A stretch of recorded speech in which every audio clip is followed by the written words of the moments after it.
All right. We working? Yes. Okay.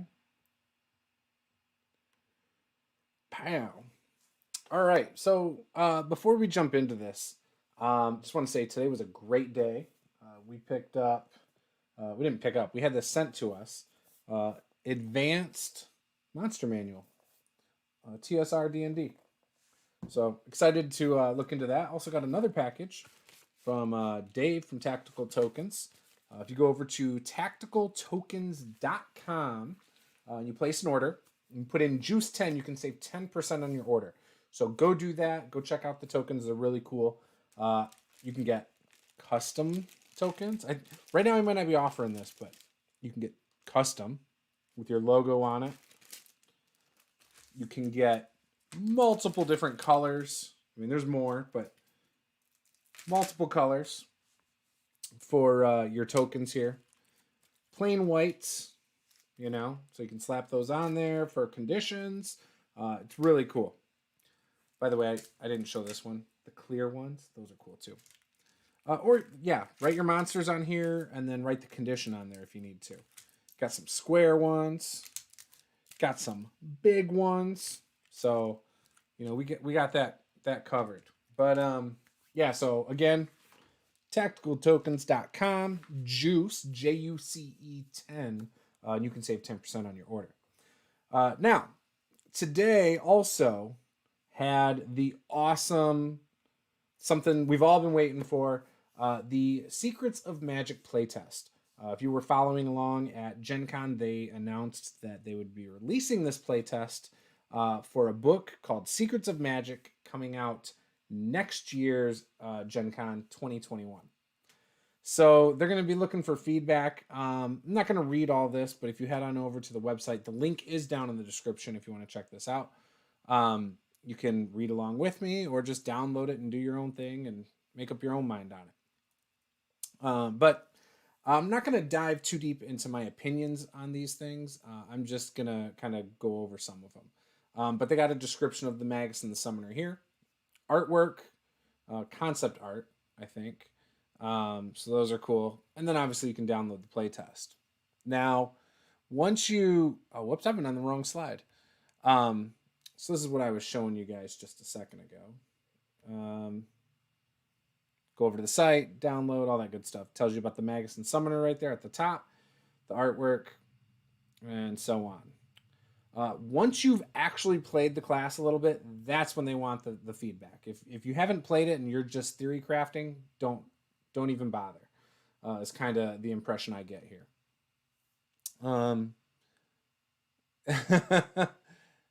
We all. So a lot of people are really excited about this, Bill. I was one of them, to be honest. I got pretty excited when I saw this shared. Where did I see it shared today? I don't know. Someone shared it, and I was like, "Oh my gosh, I gotta go check it out." So, anyways, I don't know. I went over to when they were streaming during Gen Con. I watched, and I got pretty excited about it then. So, Paizo fans are maybe not old schoolers. So, so excited about this, by the way. But anyways, so the Secrets of Magic playtest is 26 pages, which I thought was quite a bit for two classes. I looked over this a little bit earlier, and I got kind of excited. I was telling my wife that I could see myself playing both of these classes. So I'm going to zoom out a little. I'm not going to read this stuff word for word, but the takeaways: strength or dexterity is your attribute boost for your Magus. You get 8 hit points, which is pretty good. I mean, you are a mix of a fighter, spellcaster, but it's still more of a focus on a fighter, I think.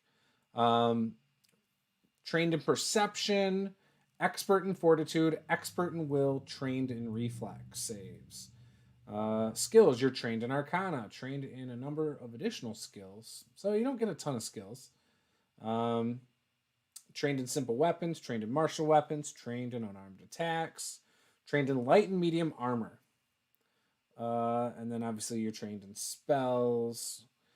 So here's the chart for leveling. Um, it looks solid throughout. Again, I didn't see anything where I was like, oh my gosh, they should have had less of this or that. In fact, I feel like it's going to be a little bit more powerful than a lot of your classes in your more martial classes in the core book. I could be wrong. That was just my first impression. The spells per day, so they don't end up with a lot of spell slots you can see, um, especially with how it kind of like ascends there. You're going to end up with less spells than a wizard. I mean, that's expected. And again, I don't think you get most of your power from that anyway, you know. Um, so some of the feats that I was looking at for this that I thought were really cool, there were some. What was it? Oh, striking spell. Actually, it wasn't even the feats. It was the synthesis. It was the slide casting that really stood out to me. The fact that you're going to be able to use a striking spell, and then it takes one action, blah blah blah blah. You're also going to be able to do a stride or step. So typically that's a whole action in itself. So being able to do two of those for the cost of one is pretty awesome, I think. Um, it says you can only have one-handed weapon, and then one hand free, whatever. Um, the others were cool too. The sustaining spell was cool, shooting star, but I think slide casting is going to be one that I could see getting abused, especially on grid play and stuff. Uh, so obviously you get that at first level. That's what kind of makes you special. And so then skill feats at second, general feats, yada yada yada, whatever. Okay. These first level feats, and again, the abilities are cool. Um, yeah, I don't know. None of them really stood out to me. I was just like, all right, yeah, I get it. You get this here, you get this there. Um, yeah, it's cool. I like it, but I wasn't too caught up with that. The feats are what really popped out at me. Um, Helton, sorry, I know I'm butchering your name. Sustaining steel feels kind of clunky. Yeah, I think so. But the hit points thing, right? Being able to, can't you like double, not double. What was it? Using a striking spell to store a spell in a two-handed weapon. When you finish casting the spell, you gain temporary hit points. So, to either twice the spell's level if you used a spell slot, or yeah. I mean, I don't know if that feels clunky, but I think it's, I don't know. I don't know. I'm not a big spellcaster fan. What roll stats? A feat getting abused? No way. That never happens. No, it was the class thing. So when you cast a spell, you also can move, costing one action. I could see that being abused just because you're getting that extra, action per round. It gives you a chance to, now you can use your skills to assess the situation, and then you can still attack. Like, you can still do everything and then move out of range to force them to use a movement. I don't know. Maybe I'm overthinking it, but that's how I could see it being done. um, Greater weapon specialization at 15th seems cool. Juggernaut, double spell strike. That one's cool too. Like, all of this sounds like a lot of fun to play. I just, looking at it initially, I feel like some of these do seem a little more powerful than stuff in the core book. Now, obviously, you're not going to be as good as, say, a wizard at spellcasting. You're not going to be as good as a straight fighter, when it comes to that either. Um, but when you combine the fact that you can do two things, I think it's going to be awesome. Arcane Fist. You value physical perfection as much as mental. The damage die for your fist changes to 1d6 instead of 1d4. I think I saw somebody mention this in the Pathfinder 2e group on Facebook, and they said they wanted to pair this with Monk to up the damage, I think. Sounded kind of cool to me. But It's because of the action economy. If you are casting a 2-action spell and need to use another action to discharge, yeah, exactly. So that's why I think that one's going to be really cool. But yeah, Arcane Fist. So it sounded like someone was going to pair that with Monk somehow and get extra damage. I don't know how that works, how that stacks. So that one seems really good to me. The familiar is kind of a big deal too, I think. You make a pact with creature that serves you and assists your spell casting, you gain a familiar. Same thing as the others. And then raise a tome. You raise up the book you're holding and flip it open to defend yourself and expedite your studies. The book remains raised until the start of your next turn. While you have a book raised, you gain a +1 circumstance bonus. Like, this just seems cool flavor wise. But yeah, bonus to AC. Good stuff. Second level, enhanced familiar. Spirit Sheath. You've magically constructed an extra dimensional sheath for your weapon. Oh, okay. That's really cool. +2 to stealth checks to conceal it. I think that's really cool. I like that one. So if you need to move, you would only strike 1 round later if you are sustaining steel. Oh, yeah. Wait. Well, sustaining steel doesn't do that. That was the other one. The striding one. Oh, I see what you're saying compared to that, I think. Yeah. Bespell Strikes. Siphon spell energy into one. Okay. Extra 1d6 damage of type, depending on the school. That's cool. Okay, and then it lists out those. See, some of this stuff is going to be like, I don't know, a lot of extra things you're going to have to know or write down or have the book open for. Like, I'm not going to want to do all this, right here. Like, that's just not fun. Like, oh, okay, I got to remember abjuration is this. And, like, I don't know. It's just a lot of extra things you got to write down. I almost just wish it, like, you could just choose for the simplicity of it. And then, yeah, I don't know. Anyways, and like, why is abjuration force compared to, like, oh, I don't know. Well, yeah, I guess that's a dumb question now that I'm reading it. But yeah, I don't know. I wish you could just choose. Spell parry.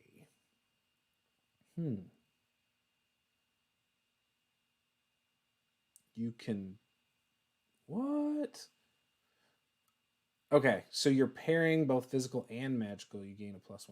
So I don't know why I was reading that weird. I was like, a parry. Like, I'm thinking Palladium books all of a sudden. um, and so I'm like getting a visual of a guy blocking it with a sword, which sounds kind of cool actually.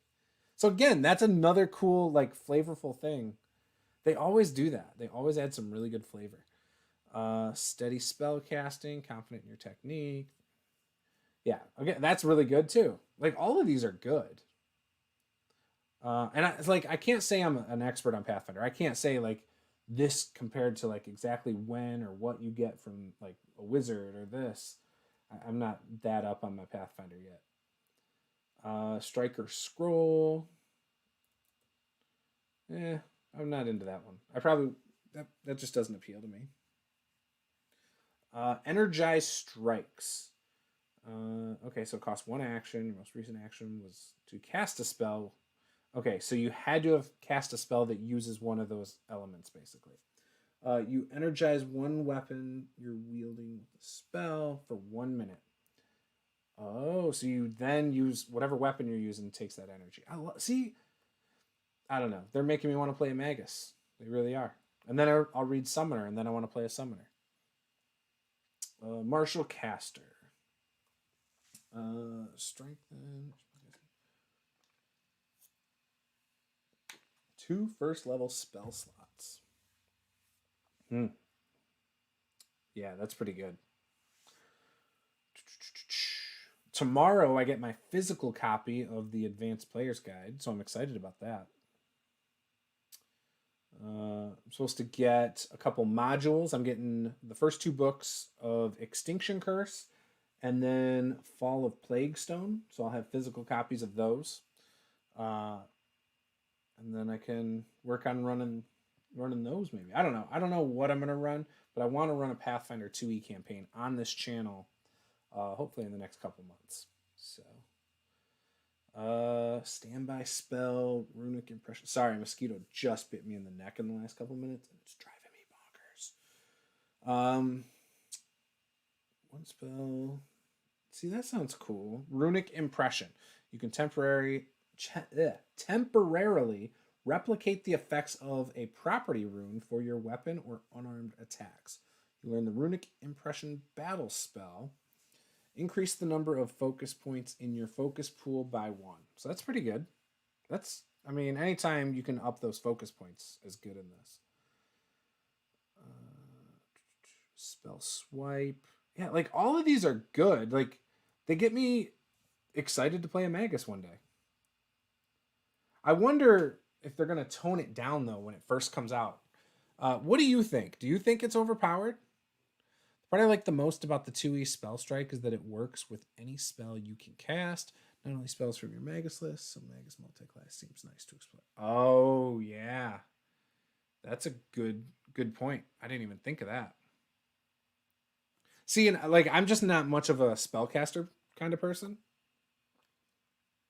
Like I love martial classes. So this is one of those things that kind of makes me want to dabble with some of the spell slinging a bit, you know?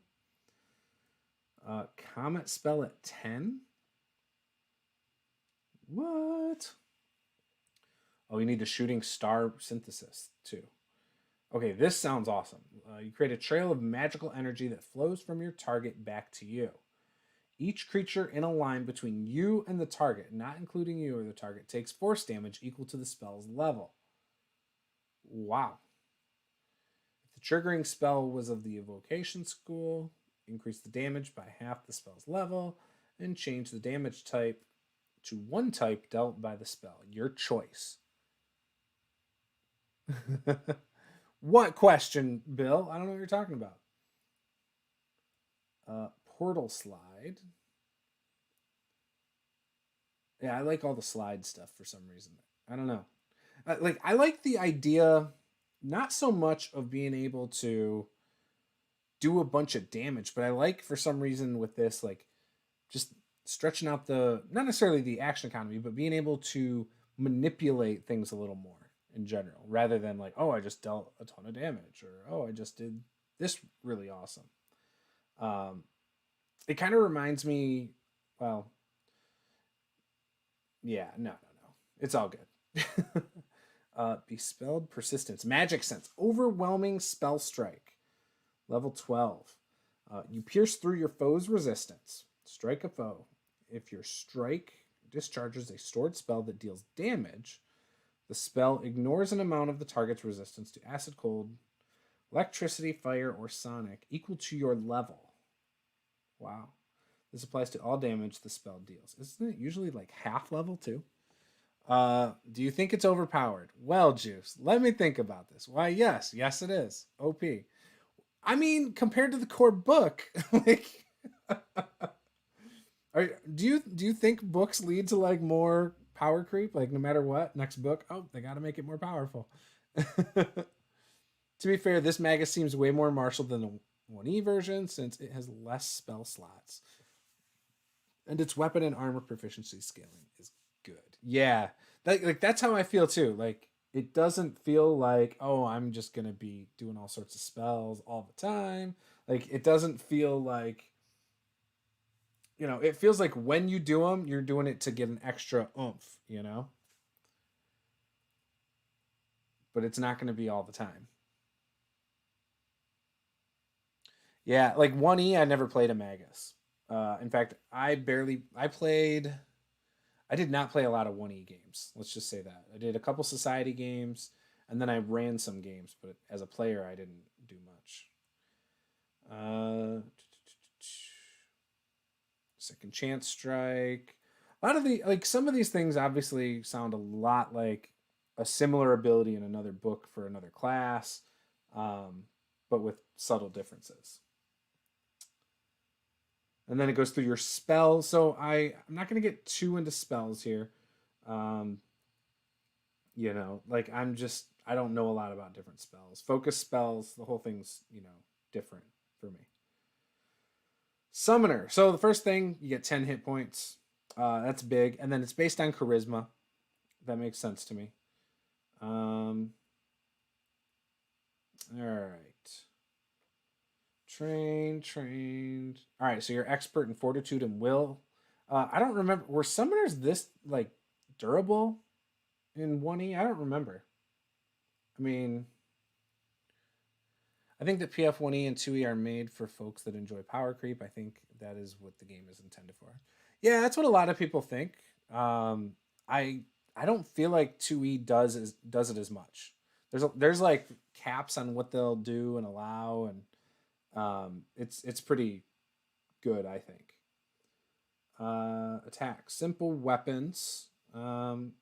Yeah, I like that I feel like this summoner feels really hardy to me. Um, yeah, I don't know.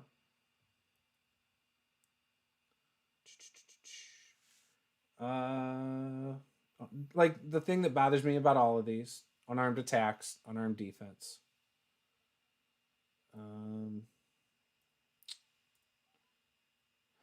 Like I was looking at how the Eidolon kind of works, and it was funny. People were like, "Why do we need an angel or a dragon Eidolon?" And it's like, because it's cool. That's why you need it. Like I even said, I don't really care about the summoner if you can't have a dragon. I said that earlier when I was first reading it.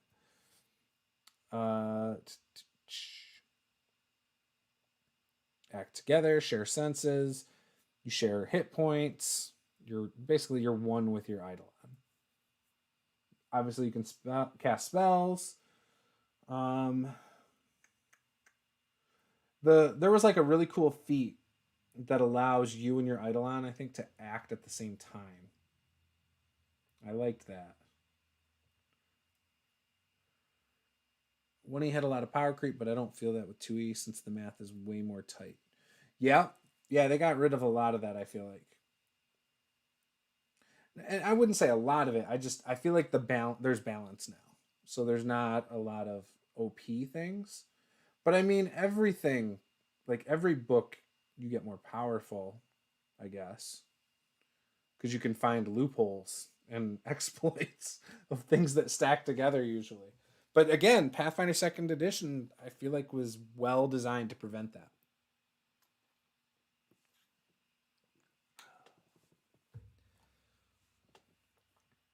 Eidolon unarmed expertise. Your Eidolon becomes more capable of using their unarmed attacks.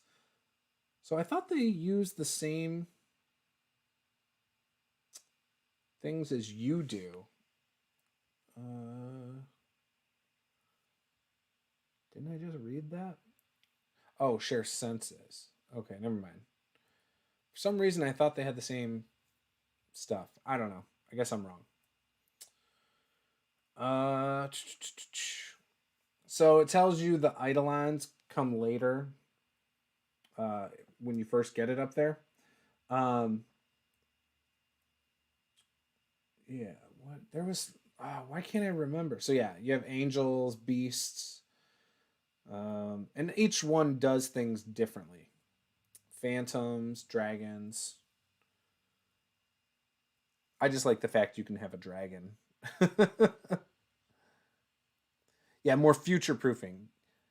Well, they had said after first edition that they had already started thinking about some of these things back then. If they ever did a future edition. Distracting summon spell.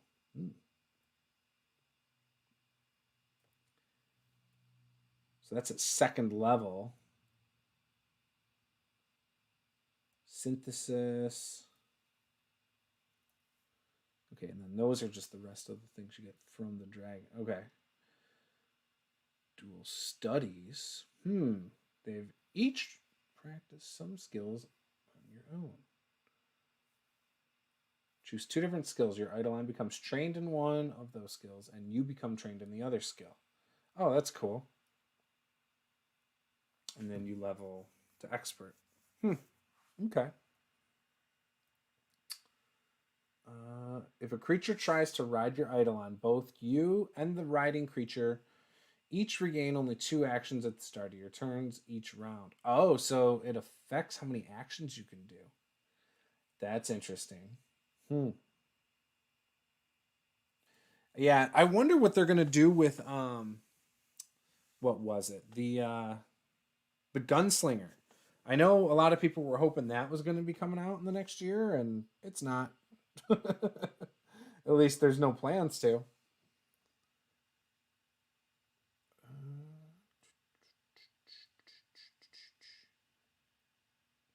Tandem move. You and your Eidolon move together with ease. You and your Eidolon each use a single action to stride. Either of you that has the corresponding movement type can burrow, climb, fly, or swim instead of striding. Oh, that's cool. Your Eidolon, the hulking evolution. Just the name sounds good, right? Growing substantially in size. Your Eidolon becomes large instead of their previous size. This doesn't change any other statistics for your Eidolon. Okay, so it's just cool. Okay. Because of the special link you share, you can ride your Eidolon without getting in each other's way. Okay. I don't know. That's all right. You're just large for the sake of being large. I mean, I guess that's cool for roleplay.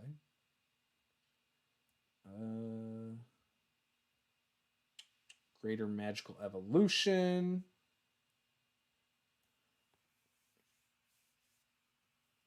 Protective bond. Conduit focus. Your focus recovers faster. If you spend at least 2 focus points since the last time you refocused, you recover 2 focus points when you refocus instead of 1. That's cool. There's also more future proofing. Okay, I already read that. Towering evolution. Oh, you get reach for this. You're huge and you get reach. That's kind of cool. It's that first feat though, man.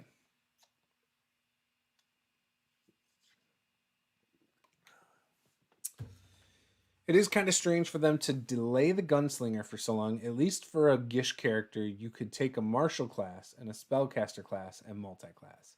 But right now, there is not even rules for firearms. Yeah, it's interesting because that's a big part of their world. Like, there's sections that have firearms, right?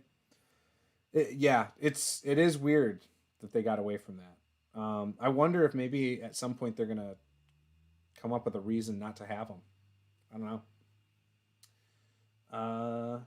I wouldn't be surprised if they tried to say, "Oh, powder weapons are the powder's gone now. Like, can't make it anymore or something." I don't know. Which even that.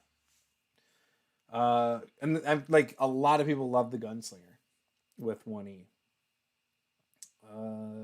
Effortless concentration. Twin Eidolon. You can transform yourself to match your Eidolon. When you manifest your Eidolon in addition to their normal manifestation. So you look like them, it sounds like. Okay. Interesting. Yeah, I don't like it all sounds really cool. So going through this, I would want to do a summoner that is the dragon Eidolon. Like that would be cool to me. And I would probably take the stride. That would be my big one. As for God, stupid mosquitoes. As for the stride one for the Magus. Sorry, my bad. Like I just think that would be really cool to me. Like those are the ones I want to really try first, and hopefully I get a chance. But like I don't usually get to play games. I'm usually running them, which is why I'm so glad Bill is running Keep on the Borderlands for us. That'll be starting hopefully in the next week or two. If you're a patron at $10 more, you can jump in on that game playing some advanced D&D.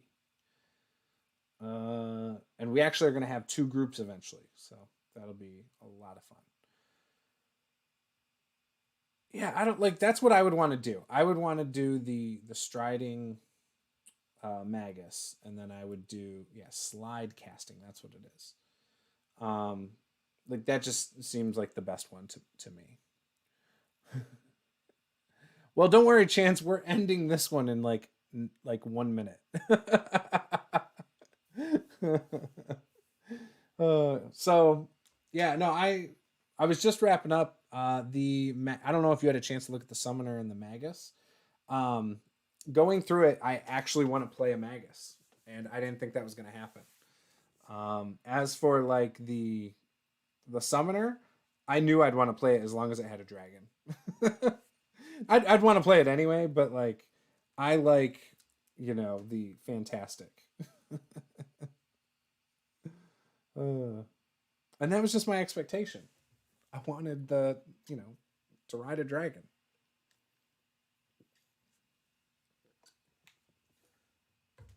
Anyways, but yeah, so that's what I would do. I like again, I already talked about it, but that being able to do an extra move, to give you that space or whatever you need, whether it's to disengage just so you can, not force them to move or help, a party member move into that space or something. I don't know. But I like that. And I like that basically you get 1 free. So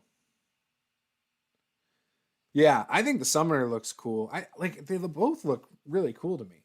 Um, I'm not one who goes towards magic type characters. I'm a martial fan, and so the fact that these are, I would forego playing, some martial classes to play one of these for a while.